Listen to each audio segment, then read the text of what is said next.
शिव जी और पार्वती जी का था और स्थल था ये रहते थे यहाँ शंकर और पार्वती। यहाँ पे ना जब भगवान जी ऊपर से आए तो यहाँ पे मठा बनाया भगवान जी।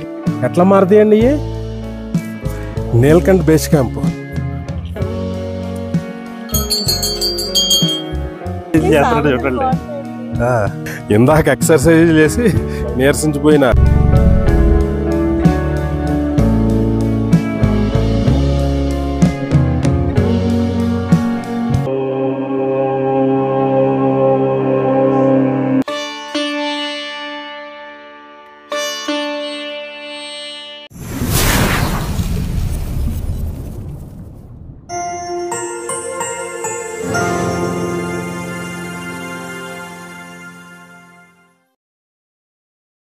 ఇది ఉత్తరాఖండ్ రాష్ట్రంలోని బద్రీనాథ్ క్షేత్రం. శ్రీ మహావిష్ణువు బద్రీనారాయణుడిగా కొలువై ఉన్న క్షేత్రం. అనేక విశేషాలకు మహిమాన్వితమైన ప్రదేశాలకు పెట్టింది పేరు ఈ బద్రీనాథ్. మన భారత ఖండంలో ఆదిశంకరాచార్యులు చెప్పినటువంటి చార్ధామ్లో మొట్టమొదటి ధామ్ ఈ బద్రీనాథ్ క్షేత్రం. ఈ క్షేత్రం సత్యయోగానికి ప్రతీక.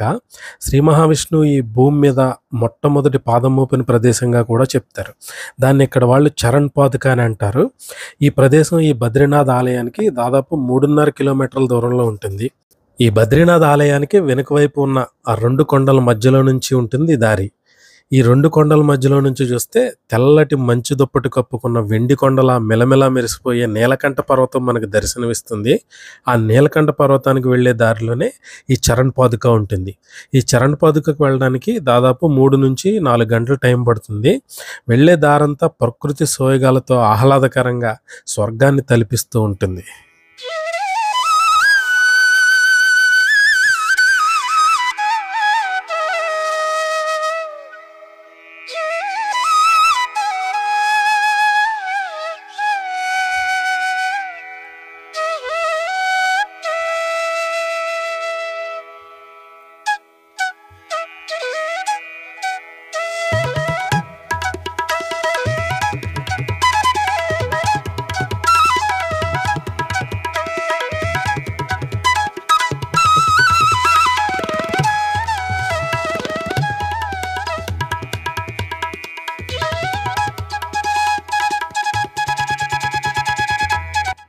బద్రీనాథ్ అనేది హై ఆల్టిట్యూడ్ ప్రదేశం కాబట్టి అక్కడ కొంత ఆక్సిజన్ లెవెల్ కొంత తక్కువగా ఉంటాయి కాబట్టి ఈ కొండెక్కేటప్పుడు కొద్దిగా చాలా బాగా ఆయాసం అయితే వస్తుందండి.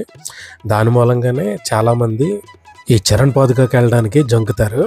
కాకపోతే చాలా సులువండి చరణ్ పాదుకకి వెళ్ళడం. అంటే వసుధార వాటర్ ఫాల్కి వెళ్ళడం కొద్దిగా కష్టం కానీ, ఎందుకంటే మానా నుంచి వసుధార వాటర్ ఫాల్ ఒక 5-6 కిలోమీటర్లు ఉంటుంది కాబట్టి అది కొంచెం కష్టం. కానీ ఈ చరణ్ పాదుకకి అయితే చాలా సులువుగా వెళ్ళిపోవచ్చండి. కొద్దిగా సంకల్పం ఉంటే మాత్రం చాలా సులువుగా ఈ చరణ్ పాదుకని దర్శించుకుని రావచ్చు. చాలామందికి విషయం తెలవక ఈ చరణ్ పాదుకకి వెళ్ళరండి. కాకపోతే ఇది ఒక అద్భుతమైన ఎక్స్పీరియన్స్. ఎవరైనా బద్రీనాథ్ వస్తే మాత్రం ఈ చరణ్ పాదుకకి వెళ్ళకుండా మాత్రం రావద్దండి. ఇప్పుడు మేము ఉపయోగిస్తూ ఉన్నది షార్ట్ కట్ రోడ్డు. అంటే ఇట్లాంటి షార్ట్ కట్ రూట్లు అయితే ప్రిఫర్ చేయనండి. ఎందుకంటే కొద్దిగా డేంజర్గా ఉంటాయి ఇవి. ఎందుకంటే ఒక్క చిన్న స్లిప్ అయితే మాత్రం కిందకి వెళ్ళిపోవాల్సిందే. ఈ షార్ట్ కట్ రూట్లు అయితే ప్రిఫర్ చేయొద్దండి ఎవరన్నా. మెయిన్ రోడ్లో వెళ్ళటమే బెటరు, ఒక 100 మీటర్లు ఎక్స్ట్రా అయినా సరే. కాకపోతే కొద్దిగా అడ్వెంచర్ లాంటి ట్రెక్కింగ్ ఇష్టపడే వాళ్ళు మాత్రం ఇట్లాంటి షార్ట్ కట్ రూట్స్ అయితే ఎంచుకుంటారు. ఇది ఈ పైనుంచి మన బద్రీనాథ్ క్షేత్రం ఆ పక్కన ఉంటుందండి. ఈ పైనుంచి మొత్తం బద్రీనాథ్ వ్యూ ఇట్లా ఉంటుందండి. చాలా బాగుంటుందండి. ఇక్కడ నుంచి అయితే బద్రీనాథ్ వ్యూ చాలా బాగుంటుంది అసలు. అందుకనే ఎవరైనా బద్రీనాథ్ వస్తే మాత్రం ఈ చరణ్ పాదుకకి రావడం మాత్రం మర్చిపోవద్దండి. అసలు అమేజింగ్ ఎక్స్పీరియన్స్ అండి. బద్రీనాథ్ టెంపుల్ ఏదైతే ఉందో ఆ టెంపుల్ వెనక నుంచే ఈ రోడ్డు ఉంటుందండి. దాదాపు 3.5 కిలోమీటర్లు. ఎక్కడానికి కొద్దిగా ఇబ్బంది ఉంటుందండి. కాకపోతే దిగటం మాత్రం చాలా సులువు. ఎక్కేటప్పుడు మాత్రం 2 అవర్స్ పడుతుందండి. కొద్దిగా ఆయాసం వస్తూ ఉంటుంది. ఒక 2 కిలోమీటర్స్ వెళ్ళిన తర్వాత అయితే కొద్దిగా ఫ్లాట్గానే ఉందండి. 2 కిలోమీటర్స్ ఎక్కిదాకా అయితేనే కొద్దిగా ఇబ్బందికరంగా ఉంది. ఆ తర్వాత కొద్దిగా ఫ్లాట్గానే ఉంది. ఈజీగా నడిచేయచ్చు.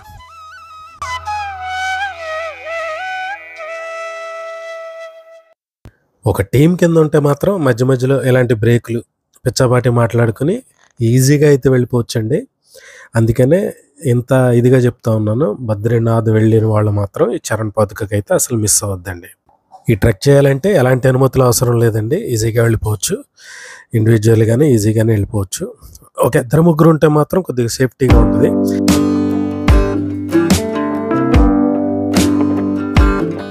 जी वो पार्वती जी का था ये निवास स्थल था ये इनका। रहते थे यहाँ। शंकर और पार्वती जब मनसा देवी के वहां से आए थे हरिद्वार से, तो ये उन्होंने घर बनाया था अपने लिए। तो ये घर सतयुग में बना था, आज का नहीं है ये। तो बद्रीनाथ जी ने देखा तो ये व्यू बहुत अच्छा लगा उनको, उन्होंने कहा यही रहना चाहिए। तो जगह कैसे मांगे, घर कैसे प्राप्त करें, तो वो बच्चा बन के रोने लगे। तो पार्वती जी रुदन सुन के आई, शंकर जी ने मना किया मत जा, बहुत कांड हो जाएगा। तो वो नहीं मानी, चली आई तो गोदी में उठा के ले गई। और जब बद्रीनाथ जी विराजमान है उसी जगह जाके रख के बोले कि दूध ले आऊं रसोई से, दूध लेने आई। अंदर से उन्होंने अंदर उन्होंने किवाड़ लगा दिए। अब उन्होंने कहा खोलने की कही, सो खोले नहीं। तो उन्होंने कहा अब तुम छोड़ के दूसरी जगह चले जाओ, मैं यही रहूंगा। फिर भगवान शंकर जी फिर लक्ष्मी जी को बुलवा लिया केदारनाथ धाम पे, वहाँ पे उन्होंने अपना निवास स्थान बना लिया। वैसे बद्रीनाथ जी ये अपना जो मंदिर है ये सतयुग का है। बद्रीनाथ जी का जो मंदिर का स्थापना सतयुग में हुई थी। इसके बाद त्रेता युग आया तो भगवान राम ने रामेश्वर में जो शंकर जी बना के रावण के ऊपर वो किया था, वो त्रेता की है। द्वापुर में द्वारिका जो कृष्ण ने बसाई थी। और जो कलयुग का मंदिर है वो जगन्नाथपुरी है, जहाँ कृष्ण का दिल आज भी लकड़ी के कवर में रखा है। वो धड़कता है बाकायदा, वो जला नहीं था। जब कृष्ण की चिता जली थी तो वो केवल दिल ही रह गया था उनका, तो वो उसमें रखा हुआ है आज। बोलिए बद्री नारायण भगवान की जय। जय श्री राधे। और इसका एक फायदा और भी है, आगे जाओगे महाराज जी मिलेंगे तो काढ़ा देंगे तुलसी का आपको, उसे जरूर पीना। महाराज जी आ गए होंगे अब तो। मतलब चरण पादुका पे काढ़ा मिल जाएगा तुलसी का। वो तुलसी अद्भुत है जो बद्रीनाथ जी पे चढ़ती है, उसी का काढ़ा है, उसे जरूर पीना। उससे शरीर में रोग सारे समाप्त हो जाएंगे। और वैसे ही वातावरण ऐसा है कि छोटी मोटी बीमारियां खत्म ही हो जाएंगी।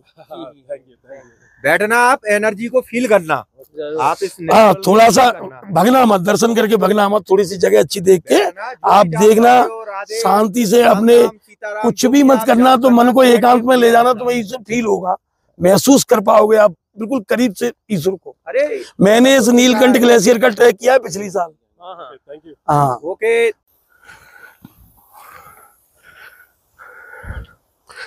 కొద్దిగా 1.5 కిలోమీటర్ కొండెక్కిన తర్వాత ఈ రూట్ అంతా కొద్దిగా ఫ్లాట్గానే ఉంటుందండి. మిగతా 2 కిలోమీటర్స్ ఇట్లానే ఉంటుంది. కాకపోతే ఇది హై ఆల్టిట్యూడ్ ప్రదేశం కాబట్టి మనం కింద బద్రీనాథ్ దగ్గర ఉన్న ఇక్కడ ఉన్న ఆయాసం వస్తూనే ఉంటుంది మీకు. అందుకనే నేను లైవ్ వీడియో చేస్తా ఉన్నా, వాయిస్ ఓవర్ ఇవ్వకుండా.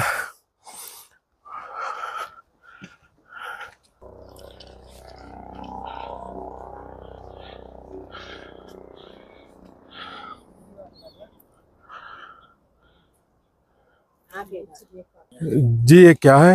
ये तो यहाँ पे ना जब भगवान जी ऊपर से आए तो यहाँ पे मट्ठा बनाया भगवान जी ने। मट्ठा? हाँ मट्ठा बनाया। जैसे मट्ठा बनाते समय नहीं होता है, गुर गुर होता है, तो यहाँ वैसे ही आवाज आती है यहाँ। तो यहाँ भगवान ने यहाँ पे मट्ठा बनाया था। Okay okay. ఎవరిదో స్వామీజీ ఆశ్రమం అనుకుంటాను. అంటే ఇక్కడ వరకు కరెంట్ లైన్ రాదు కదండి, అందుకనే సోలార్ పెట్టుకున్నాడు పాపం.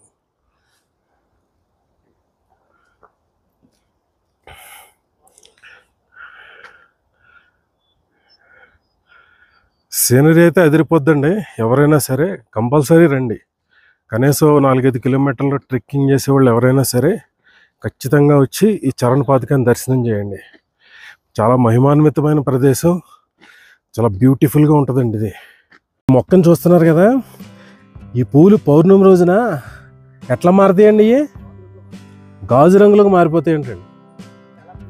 శివుడికి చాలా ప్రీతికరమైన మొక్కలు అంటండి ఇవి పువ్వులు. ఇక్కడ తప్ప ఎక్కడ దొరకవు, అంతేనా? అలా కాదండి, మన వాతావరణానికి ఇది పెరుగుద్దా? అది లేకపోతే మన వాతావరణానికి పెరిగేలా ఉంటే ఇది ఎంత కాస్ట్లీ ఎలాగవుద్దండి? అంతే కదా.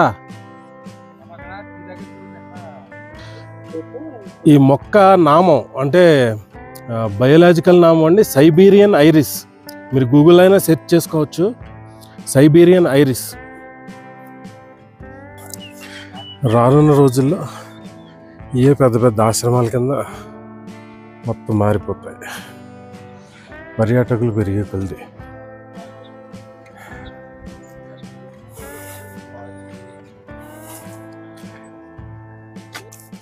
నీలకంఠ్ బేస్ క్యాంప్ అంటే మీరు చూస్తున్నారు కదా, ఆ పర్వతం ఏదైతే ఉందో అది నీలకంఠ పర్వతం అండి. ఆ నీలకంఠ బేస్ క్యాంపు ఇక్కడికి 7 కిలోమీటర్ల దూరంలో ఉంది. అది మళ్ళాంటి వాళ్ళు వెళ్తే హెలికాప్టర్లో వచ్చి పట్టుకోపోవాల్సిందే మళ్ళాంటి వాళ్ళని, అంతే కదా. ఈ 4-5 కిలోమీటర్లు నడవలేకపోతే ఇంక 7 కిలోమీటర్లు ఏం నడుస్తాం, అంతే కదండి.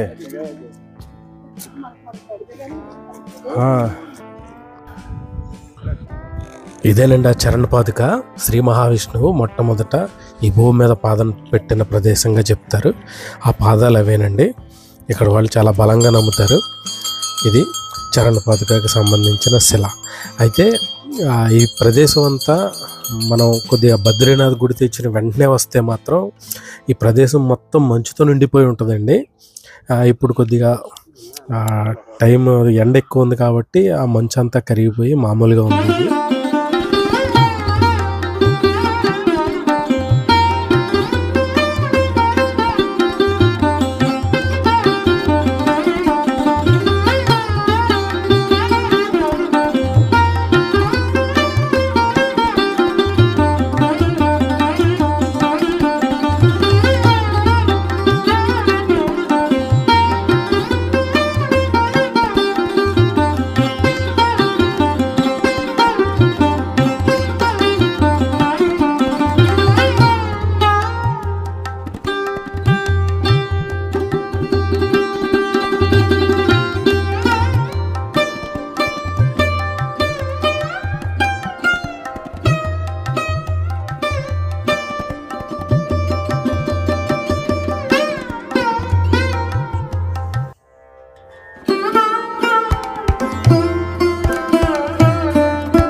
ఇదేంటండి?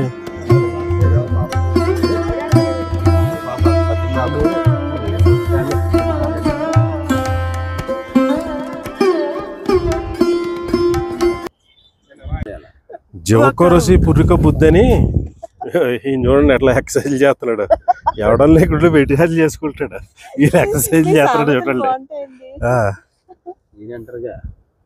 4, 5, 6, 10, 11, 30 తర్వాత 50, 50 తర్వాత 200, 200 తర్వాత 1000.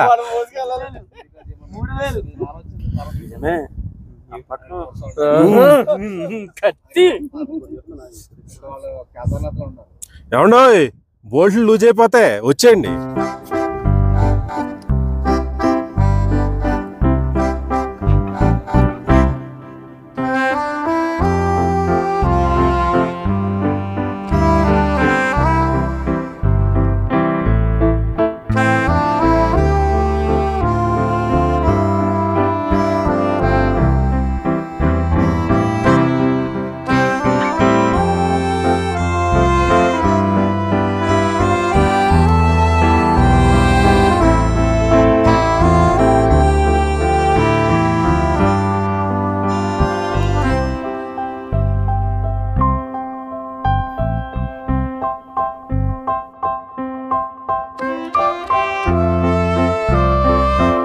చిన్ని గడ్డి పూలు కూడా ఇక్కడ చాలా అందంగా ఉన్నాయండి.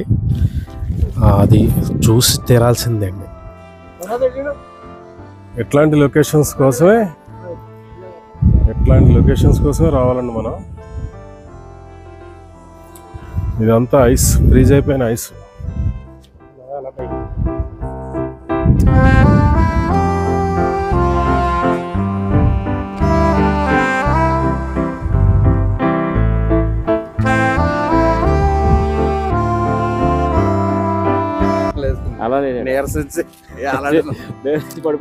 ఇందాక ఎక్సర్సైజ్ చేసి నీరసించిపోయిన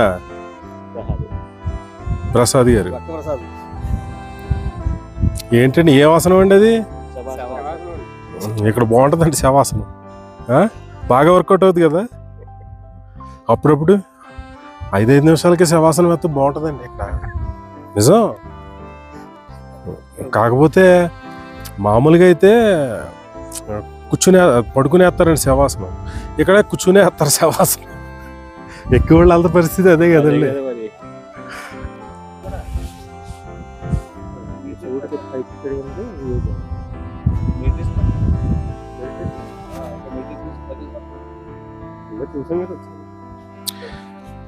అంటే అదేండి, ఒక 2 రోజులకి 3 రోజులు సరిపడా తిండి పట్టుకుని వచ్చేసండి. అది ఇక్కడ ఇందులో కూర్చొని ఇది కూడా చూపిద్దాం రండి.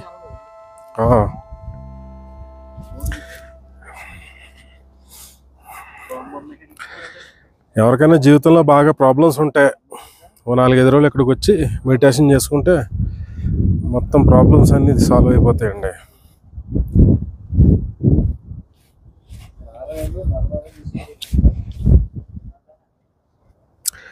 మనం వాళ్ళకి ఎవరికైనా చెప్తే వాళ్ళు మొత్తం ఇవన్నీ అరేంజ్ చేస్తారేమో అండి.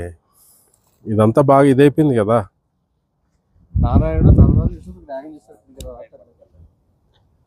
నారాయణుడు శ్యామ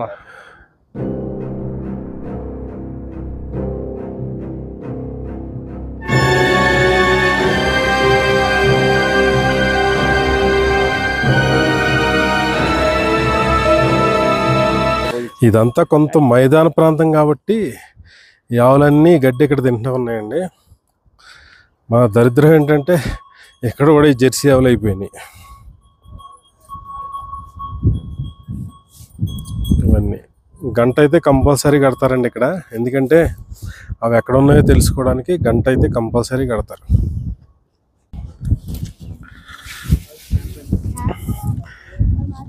దిగేటప్పుడు అయితే ఈజీగా దిగిపోవచ్చండి, చాలా ఈజీగా దిగపోవచ్చు. అది ఎక్కేటప్పుడే కొద్దిగా కష్టపడి ఎక్కాల్సి ఉంటుంది. దిగేటప్పుడు అయితే చాలా చాలా ఈజీగా దిగిపోవచ్చు అండి దిగేటప్పుడు. కాకపోతే సరిగ్గా టెక్నిక్గా దిగకపోతే మాత్రం కాళ్ళన్నీ పట్టేస్తాయి. ఎక్కేటప్పుడు కాళ్ళు పట్టవు, కానీ దిగేటప్పుడు అయితే కాళ్ళు పట్టేస్తాయండి బాగా.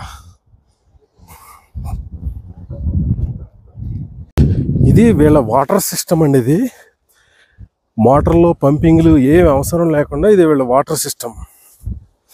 ఇక్కడ నుంచి పైపులు వేసండి గ్రావిటీ ద్వారా వాళ్ళు ఇళ్ళకి మళ్ళించుకుంటూ ఉన్నారు. చాలా చాలా హోటల్స్ కూడా ఇదే వాటర్ వస్తూ ఉందండి. వాటర్ అయితే చాలా క్లీన్గా ఉంటుందండి. వాటర్ అయితే మీరు చూడొచ్చు, ఇక్కడ చిన్న చిన్న బ్రిడ్జిలా కట్టి చిన్న చిన్న చెక్ డ్యాముల లెక్క అట్లా పైపులు వేసి ఆ పైపుల్ని కిందకంటా తీసుకుపోయి హోటల్కి అది సప్లై చేసే వాటర్ అంతా ఇదే అండి. చూడండి,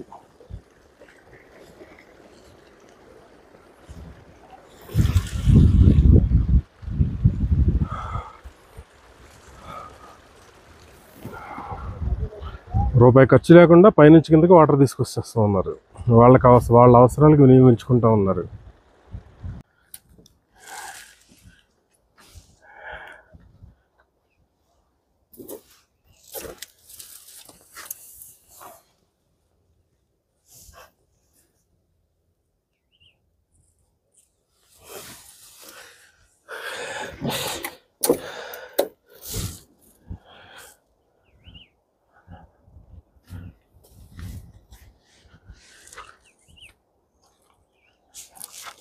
మనం మనుషులు ఒక్కళ్ళు ఎక్కలేకపోతుంటే వీళ్ళ సిమెంట్ బత్తలు కూడా మూసుకొస్తున్నారండి. వీళ్ళు నిజంగా వీళ్ళ ఫిట్నెస్కి హ్యాట్స్ ఆఫ్ చెప్పాల్సిందే. వాడు చూడండి ఎంత అవలేలుగా ఎక్కేస్తున్నాడు సిమెంట్ బత్త వేసుకుని. మనోళ్ళేమో గుర్రాలు ఉంటాయా, లేదంటే హెలికాప్టర్లు ఉంటాయా, పింటూలు కాదండి పిట్టూలు. సాక్షాత్తు శ్రీమన్నారాయణ కొలువై ఉన్నటువంటి బద్రీనాథ్ క్షేత్రం అండి ఇది. ఈ బద్రీనాథ్ క్షేత్రం నుంచి ఒక 3 కిలోమీటర్ల పైకి వెళ్తే 2 కొండల మధ్య ఈ బద్రీనాథుడు భూమి మీద మొట్టమొదటిసారి అడుగుపెట్టిన ప్రదేశం ఉందండి. దాన్ని ఇక్కడ వీళ్ళ చరణ్ పాదుక అంటారు. ఈ చరణ్ పాదుకకి వెళ్ళే దారి నుంచి ఈ బద్రీనాథ్ పట్టణం ఇలా కనిపిస్తూ ఉంటుందండి. ఇది మొత్తం బద్రీనాథ్ పట్టణం. చార్ధామ్ ధాముల్లో ఒకటైనటువంటి బద్రీనాథ్ క్షేత్రం.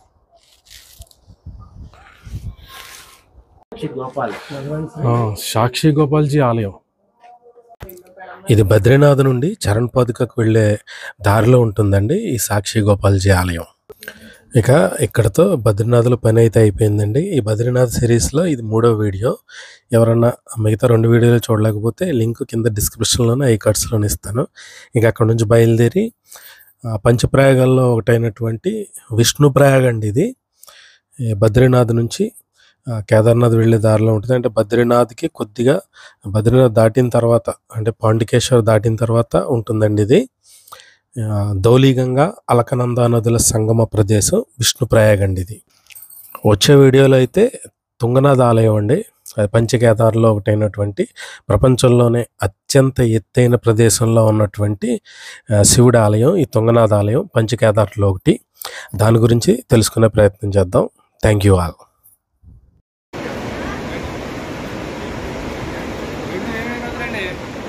అది ధౌలీగంగా అండి. ధౌలీగంగా ఇదేమో అలకనంద.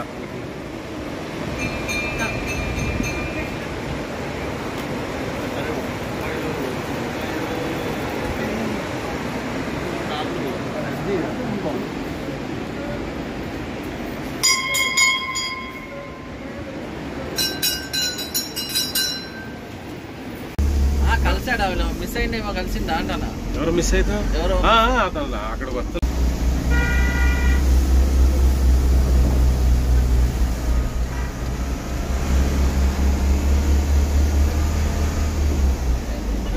మీకు మా కిచెన్ చూపించేది కదండి, ఇదే మా కిచెన్. ఆ వండే వాళ్ళందరూ మా ఫ్రెండ్స్.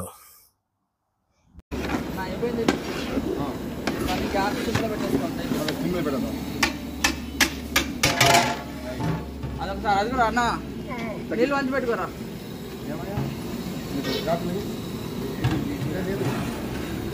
నీళ్ళు వంచి పెట్టుకో.